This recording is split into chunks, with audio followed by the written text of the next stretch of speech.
The purpose of literature is to turn blood into ink, to find something extraordinary about ordinary people, to find deeper meanings to the questions that are posed.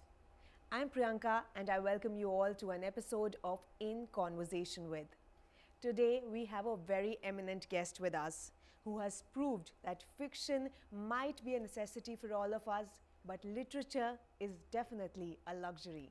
Today we are in conversation with Mr. Shubhranshu Roy, a journalist for 3 decades, during which he has worked extensively in senior editorial capacities with newspapers like the Business Standard, the Financial Express, the Pioneer, the Asian Age, to name a few.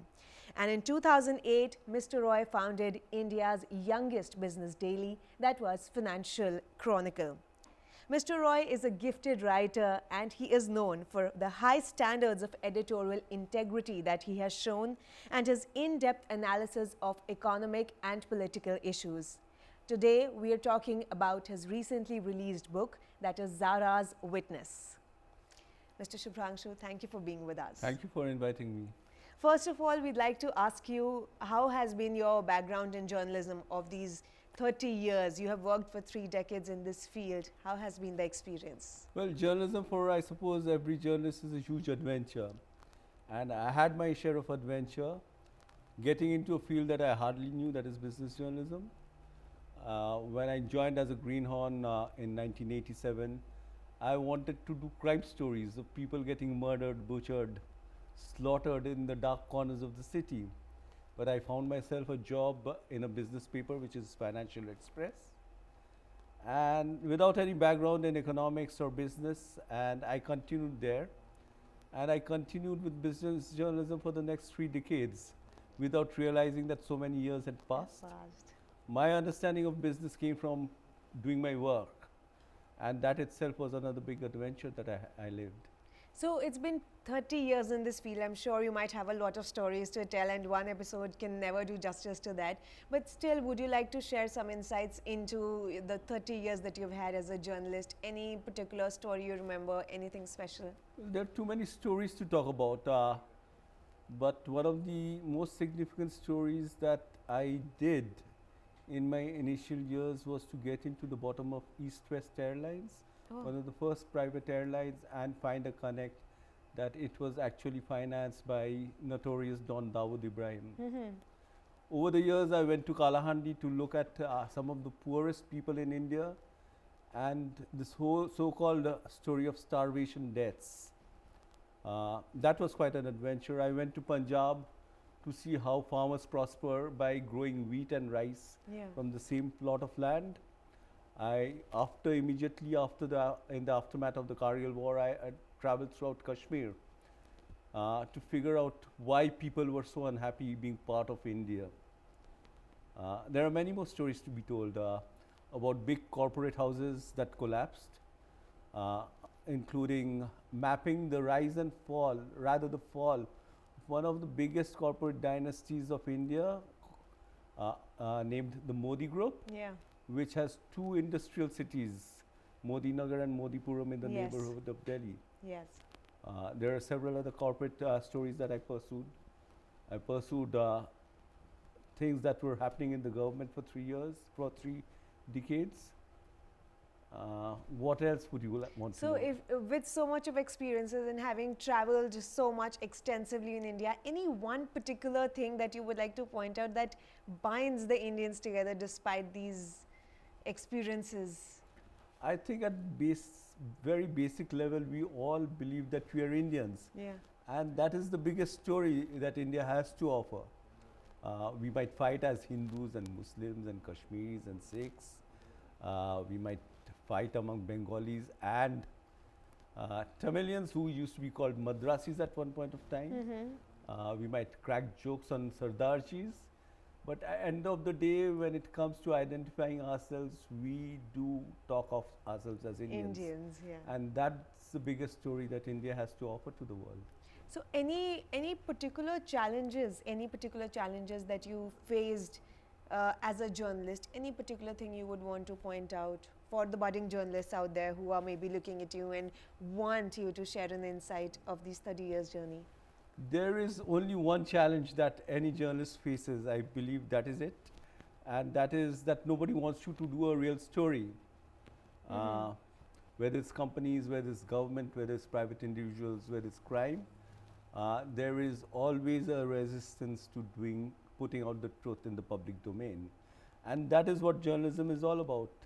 Most of us get scared, many of us get compromised, many get bought off, many come under the spell of PR agencies, but at the end of the day, the journalist who retires happy is the one who's really written the story. Yeah. And that calls for a lot of resilience, it calls for a lot of research and a lot of hard work. And you think you have been witness to the coming and rise of social media and its impact on journalism over these years. What do you have to say about the role that social media is playing nowadays? I think social media is the best thing that could have happened. We may curse it, but it's made everybody a journalist. And more than a journalist, it's made everybody a storyteller.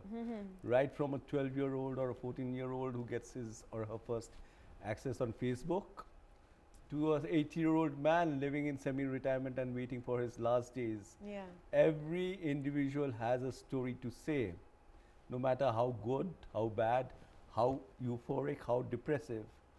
And this is what this social media has done to all of us. It's made us storytellers. Yes. There's, on the storytelling thing, we have to definitely touch upon the topic of the first book that we have actually gathered here for, Zaras Witness. Something that you'd like to tell about this, an introduction first of all. Well, Zaras Witness came out of my life as a business journalist for 30 years. The book has nothing to do with business. It has very little to do with journalism. But as a business journalist, I looked at businessmen very deeply. Across families, across institutions, people go out somewhere from their boardrooms, from the corporate corner office, to find a place of silence where they go and introspect on the ups and downs of their business empires, on their fortunes. You have a story of Mukesh Ambani and his wealth and prosperity, and his brother Anil Ambani becoming broke, going broke. And how does a businessman cope with such fluctuations in his life? True, true. With euphoria and downfall. In a way, Zaras Witness explores that journey of how do you cope with the minds, the fluctuation of your mind, and how do you live your life. So that's the story all about, and it has its foundations or its root at its roots. It has a journey into an individual's mind, starting from where I saw the businessman last. So it has taken you a lot of years to write the story, almost 12 years now. So how has been this process of writing?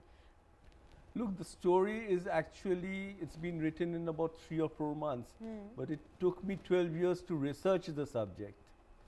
And it could not be done in one go. True, true. 12 years, very interestingly, after writing the book, I found out is the cycle of most things that happen in India. Whether it's from one Kumbh Mela to another, Yes. whether it's one life cycle to the other. 12 years has a very, very significant importance in our lives, which means completion. And it is as if by accident that I happened to spend 12 years on this book. I wrote the first section of the book in the first 3 weeks when I started, and then it was lying because I did not know where the journey would end. Exactly. But at the end of 12 years, I had, I think, figured out what it was all about. So it took me another 3 months to complete the book. So 12 years is a long time. You maybe have had a lot of experience during that time. Was there any moment when you maybe felt like giving a different perspective to this book, or your directions kind of fluctuated? Not really. What I did was I started the book 12 years ago, and I wanted to see, so I had the book already set. There was this young girl called Zara who came from nowhere in the midst of wilderness on the bank of a river. Yeah.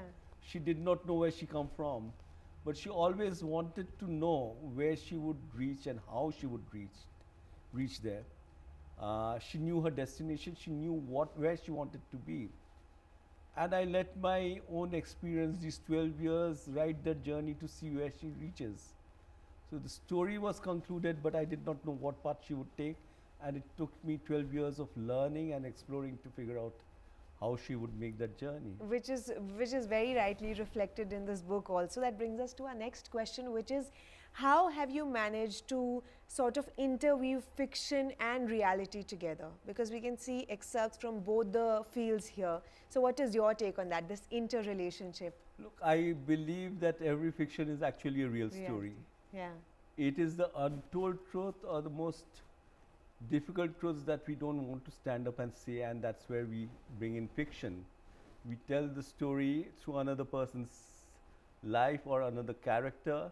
We make a man a woman a man, and fictionalize it. Yes. But essentially, every story writer is writing his own story, True. or he is writing the story of the people closest to him. So actually, there is no such thing as fiction. It's all fact under the garb of a fiction. Somewhere or the other, it's a reality. It is a only. reality, it is the truth. So just a hypothetical question, in case you would have written the story maybe 10 years back, 10 years back it would have been published, do you think it would have been a very different take? 10 years back, perhaps, if I had written this book 10 years ago, many more people would have read it than they would have read it in the last 10 months. But I don't think I would have been able to do this story 10 years ago. I needed that 12-year journey to be able to write this book. To be able to write this book. Yes. And 30 years of hardcore business journalism, writing about business all the time, being surrounded by a lot of news regarding business, all of a sudden keeping your mind towards the literature side also, talking about existentialism, thinking about the human psychology. Do you think it could go hand in hand, or was it a very different experience altogether? I think it goes hand in hand. The personal journey, whether you're a business reporter or a crime reporter or a political reporter, it's your personal journey that you make. Or in whichever activity you are, you may be a television producer. But all of us, each one of us has a personal journey. It's important to keep that memory alive, and more than memory, to keep that motivation alive, to tell that story one day. Beyond that, you got to go back, fall back, and the storytelling is all the same. When it comes to the point of writing and the language that you employ, this is the skill that takes time. It doesn't happen overnight. I think I have a certain flair for writing, and that is something that I actually mastered over the last 30 years as a journalist, which I used on a different template over here for Zaras Witness. Yeah. And when we talk about personal journey, do you think there is something very important which is doing the rounds in our society, that is spiritual wisdom? What is your take on this heavy terminology? It's a very huge, heavy term. Yeah. At a different level, it's also very simple. We often mistake spiritualism with religion and rituals. Spiritualism has nothing to do with religion. It has nothing to do with rituals. It has nothing to do with puja path, yagnas, namas, nothing. Spiritualism is yourself talking to your own self inside. It's a very simple act that we do, and we can do by introspecting, that by spending some time of the day with us. And that's what essentially spiritualism is all about. So yes, I do believe in spiritualism, but I think I've made a huge disconnect and divorced myself from religion and rituals altogether, no matter which religion it is.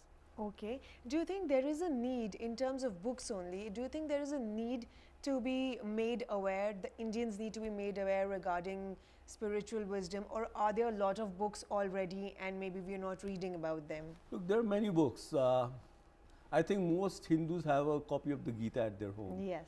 They never read it. Yeah. Most Muslims have a copy of the Quran at their homes. They never read it because they don't understand it. The Bible till date is the biggest, largest selling book in history. And how many people have read the Bible from page to page? Actually. So there are many books, there are so many takes. This is also one take. The thing is in what story you choose to tell and how do you wish to tell that story. Now every generation has a different need. Maybe our parents needed Ramayana, but the challenge today for a 21st century person, of a millennial who's always hooked on to the world through social media and internet, do you really need to tell them the story of Ramayana, or do you need them to understand the story of Avatar? True, true It's that. the same story that is being Yes. told. The mastery is in retelling the same story for a different age, for a different context, for a different generation. Unfortunately, we Indians have not mastered it. We have not tried to get into that area of excellence.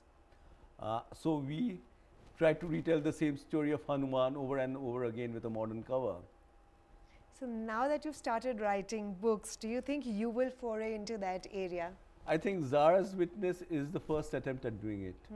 In fact, it is a non-book of a book. It's not a book.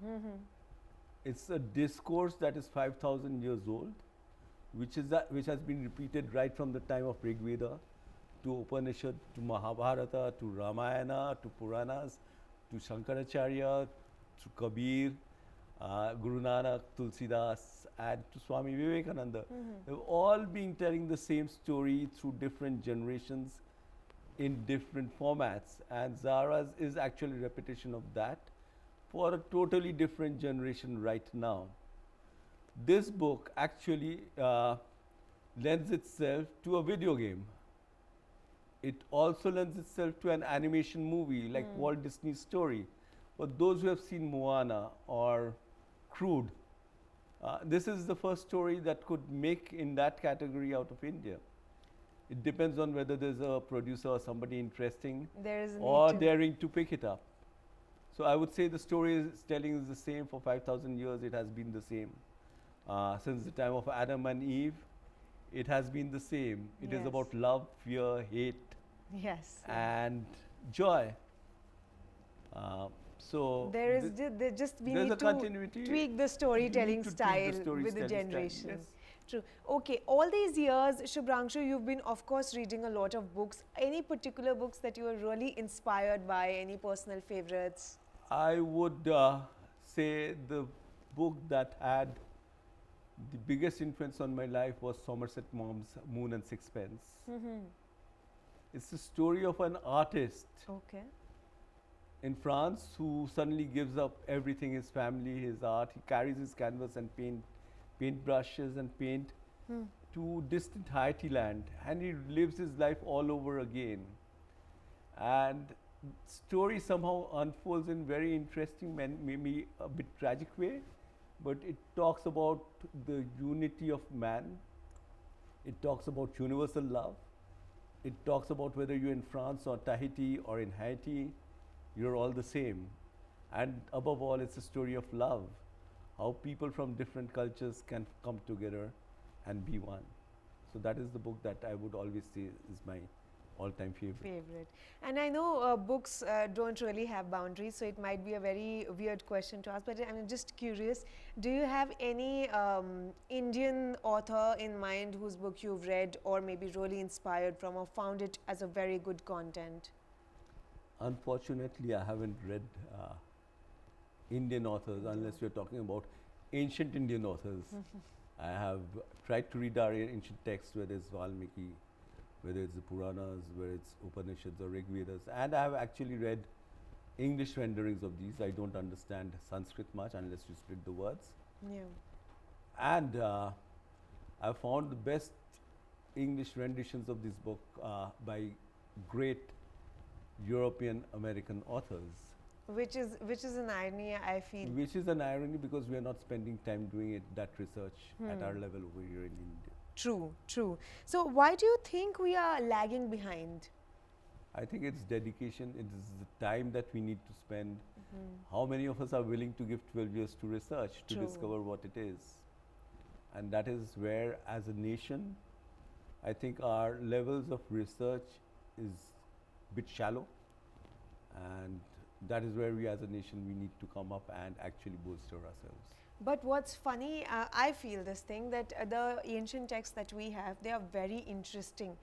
Spending 12 years, 14 years, what people are doing abroad, spending time on our texts. I would like to call it our text because they somewhere Yes. originated here only. So why is it that we cannot cultivate that interest, or we're not being able to cultivate that determination? Because somewhere perhaps we need to earn a living for ourselves. Even if we write a book, we need enough royalties. True.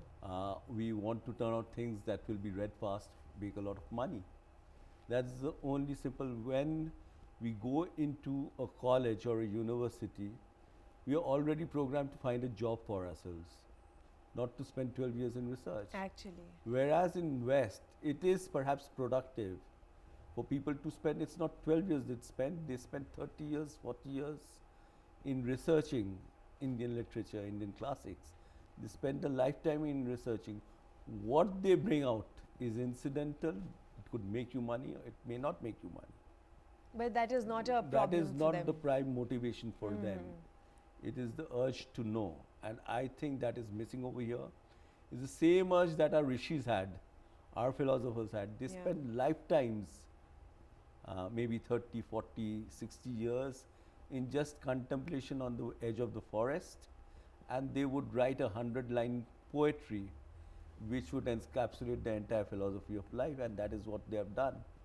So do you think we need to encourage Indians more or encourage people more? Because there are people who are interested in studying those texts, who are interested in knowing about existentialism, studying the human psychology, but maybe we are not motivating them better, or the issues of unemployment, issues to earn a better living, they are becoming a problem in India. I think nobody can motivate, but we could do with good quality education coming.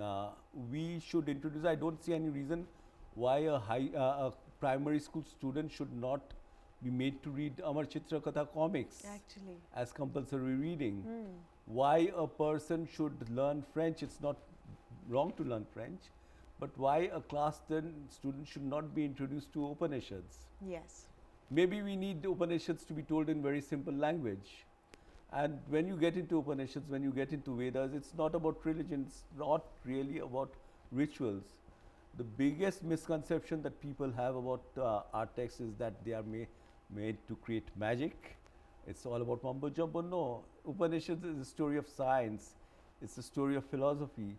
It is actually a book of subversion. It makes you actually do things that you would not ordinarily do.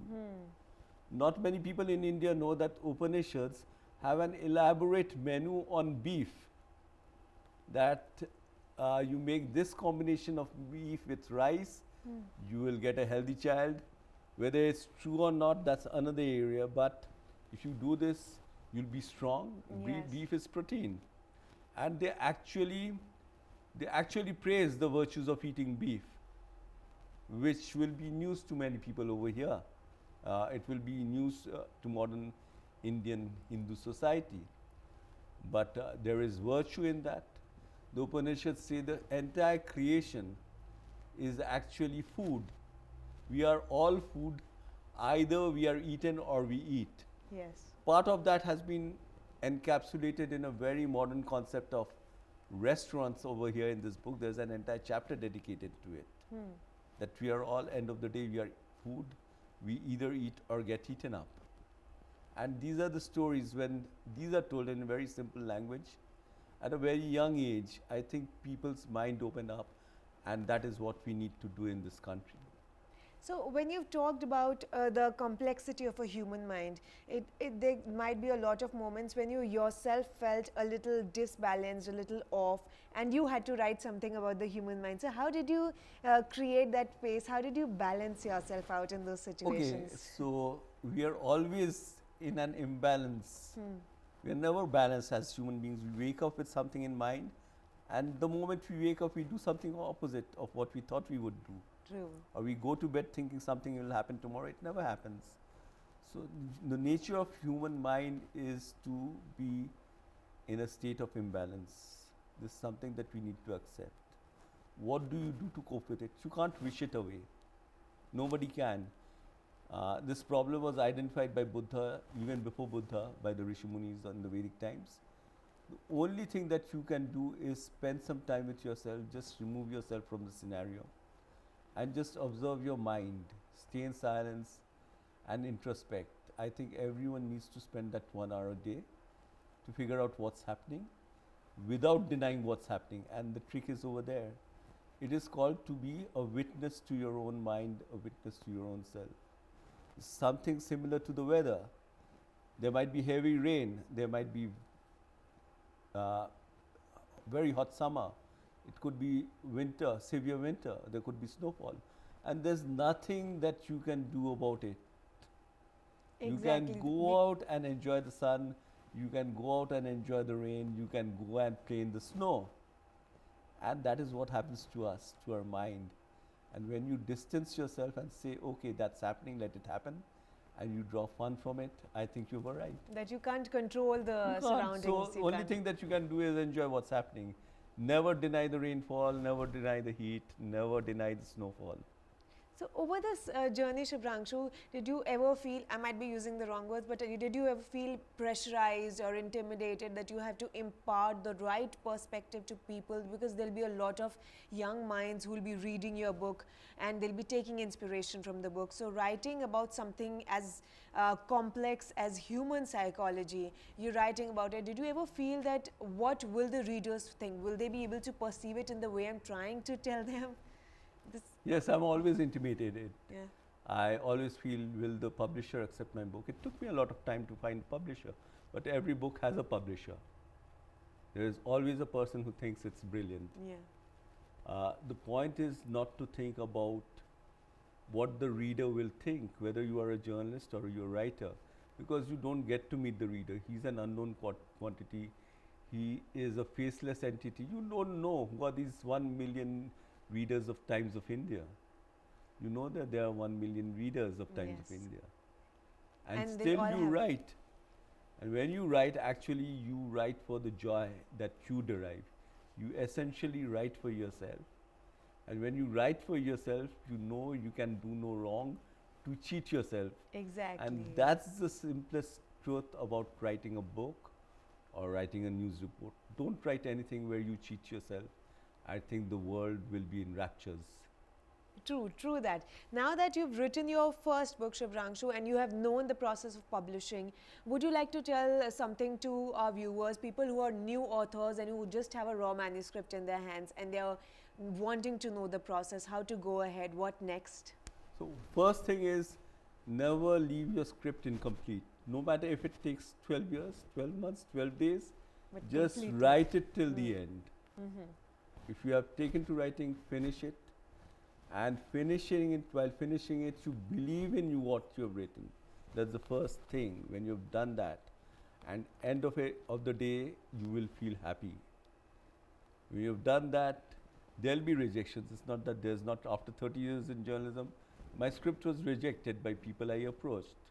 Either they had not read the philosophy behind it, were not well versed, or they did not connect, or they thought maybe Chetan Bhagat is the role model to go for. So do you get intimidated by that? You feel sad when people reject you. But if you're convinced, you have to have that resilience. You've got to keep trying. You've got to look out for the publisher Right. who will finally accept it. And then publisher who accepts it, if you can put it on the bookshelf, you go to a bookstore and you see, you go by a book, by the magic of the cover, by what's few lines that are written on the back page, on the back flap. You never go by the imprint, whether it's Penguin, whether it's Hay House, whether it's Random House. Actually, You never look that. You get to see that later. So make it a point to complete your work. Go out to every publisher in town. yes. Let him put the book on the bookstore and let the magic work. Let the magic work. True. That is a very nice piece of advice. On that, I would even want to ask you, because if you're believing in magic, there are a lot of very sentimental things that do the rounds in our Indian scenario. There are a lot of authors who try to touch this particular topic of having very over sentimental books, over sentimental things that Indians might get more appeal towards. Do you think over sentimental is the only genre that we need to touch upon, or there might be a need to give a better insight of other things to Indians as well? Look, Indians are sentimental people. You Yes. can't deny it. They love the song and dance. They love Bollywood. That's why Bollywood thrives in this country. Yes. So if they want it, give it to them. If you have the skill to write it, and they will take it for sure. So there's no quarrel with that. But there are other genres, and you can create your own genre. Zaras Witness, I've tried to create a genre that's not really there, has not been there. I don't know whether people will accept it. End of the day, how many of them will? It's done reasonably well so far, but at the end of the day, you are writing a story, as I said, for yourself, and you're sharing that story with a wider audience. There'll be people who will pick it up. There'll be people who like it, there'll be people who will criticize it, there'll be people who don't even understand a word of it. Yes, yes, true. But it's the journey that you make, and you don't know at the end of 12 years where you will arrive, as long as you want to arrive. So what, according to you, is the genre of Zaras Witness? How will you describe this? I would describe, and this is something that when I went to the publishers, they found it difficult to understand me. I think this is the first organized attempt at writing a non-book in the name of a book. In the name of a book. Okay. Yes. That's very fascinating. It is a series of hallucinations, essentially, on where the human mind can take you. It's not only a journey of one girl, Zara, along the course of a river for 24 years. It's a journey every day that you make in your mind and see where it reaches. It is an attempt to reach a climax, or in terms of music, to reach a crescendo. And after the crescendo, there's something called rapture in music, where everything collapses, everything falls, and the fun is in that collapse. So this is an attempt to recreate music. It's an attempt to recreate poetry. It is an attempt to recreate hallucinations in the form of a book, which is a non-book. The best thing about this book is that you can start the book at the last chapter, and you can go around and read it till the second chapter. You'll still have a story. Still have a story, yes. So And that is, I think, is where the book has worked. And that is people will maybe reject what it. today's generation requires more, since everyone is always in this rush and they do not know where to start from. When they leave a book, they usually tend to leave the book. They do not think they can pick it up somewhere in between. The fact that your book can be picked up anywhere in between the chapters and still makes sense, that makes it a new genre altogether. Yes, in a way, yes, it is, but it is also a huge effort at experimenting. We as Indians experimented with everything 5,000 years ago. Yes. We have stopped experimenting. Now the experiments happen in Hollywood, they happen in Silicon Valley, it happens in Germany, it happens in Sweden. This is an attempt to experiment with the impossible, with the unaccepted, with something that does not fit into any genre. And I think the book has worked. And because the book has worked, I think people should start experimenting. Every writer should start experimenting and break the genre. So Any particular experiment that you would want to be explored in terms of our Indian book scene, Indian writing? Any particular experiment you'd want to see? The biggest thing that we could do, which unfortunately Hollywood has done, Hollywood has taken ancient Indian wisdom and text and recreated them into Hollywood blockbusters, mega movies. Yes. Every cinema has something that connects with what our rishis have said in the past. And they did not say any of these things in a religious context, actually. We made religion out of that. Actually, I really feel. And that is something that we all need to do. We need to recreate. We need to recreate and tell the story for the modern mind, for the person who does not believe in rituals, for the Hindu girl who wants to marry a Muslim man, or for a Muslim woman who wants to shed her abaya and a burqa and go and live life with a Hindu man. It's a story of that universalism, and that will come from experimenting without giving up your faith. I'm not asking people to give up their faith. I'm not asking a Muslim to become a Hindu or a Hindu to become a Muslim just because they want to get married. All that I'm saying is, okay, let the Hindu be the Hindu and the Muslim be Muslim, and still you get married. Yes. So Let them you keep share their your faith. love, True. and that is what it is all about. So do you think there are a lot of movies that we have right now which tell us a lot about our ancient text, or which tell a lot about the stories that we had earlier? So do you think they have portrayed it very well? Like we have a lot of Sanjay Bansali films which show our ancient Indian culture, which talk about those stories. Do you think they're portrayed well, or are they on the journey? Many of them are portrayed very well. They're talking about the times. I mean, if you're talking about Sati, Yes. then it talks about a certain time when certain things happened. But believe me, I haven't come across a religious text or an Indic text, I won't say religious, which says that do sati. Yes. I haven't come across. It was a social practice which had its reason. People need to understand the context and region. But if I have a problem if we keep recycling the Hanuman story as Chota Hanuman and do it all over again. How much of Hanuman can you see? You can recreate Hanuman as a Star Wars character. Yes. And Give you a can different recreate perspective. something of a futuristic person, half animal, half robo, half man. Do whatever you want and bring the attributes of Hanuman into a robo of the future or into artificial intelligence. And that is where the challenge lies. It has to be multidisciplinary. You have got to understand science, you've got to understand mathematics, you've got to understand philosophy, you've got to understand biology. True that. What makes a person smile? It's a movement of muscles, end of the day. If you don't understand why you smile and how muscles move to make you smile, you'll never be able to draw the perfect smile. And that is what we need to do in this country. So what's more in store from Shubhranshu? What can we expect in the future? Okay, What books? I have some 5 books lined up on which I'm working. I've just completed a collection of 108 poems which delve again into the human mind and their different attributes. It's tentatively titled Shadows of the Fragmented Moon, where the moon and the mind are compared as the same. And the effort is to say that, okay, you can see the moon in slices or the mind in its different manifestations, but end of the day, it's one full moon. Yes. I'm also writing on a human drama, which could end up as being the longest written book ever. So I've done a raw material is of about 1 million words. I plan to cut it down shortly, but I don't know where it will end. That is a book I believe will be a page turner. Every page will have a story to say. The challenge is in making today's reader read 1 million words. Oh, we will really try. And we not will just read Facebook or Instagram chats. That's tentatively titled Haze. It's about addressing a very young girl by her name and getting into a conversation with her on what life is all about.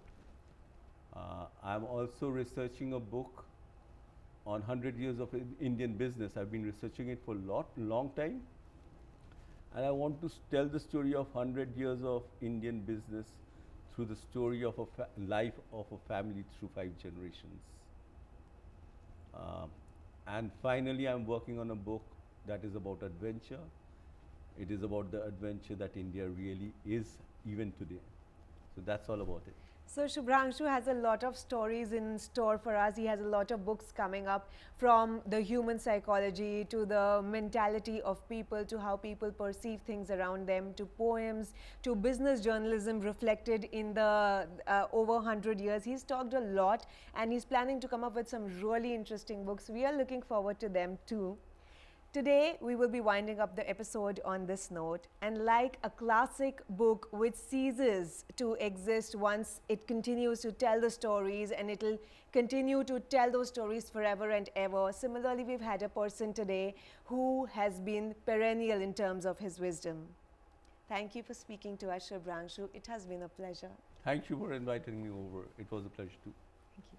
That has been all for today. Until next time, for the next episode, that's all.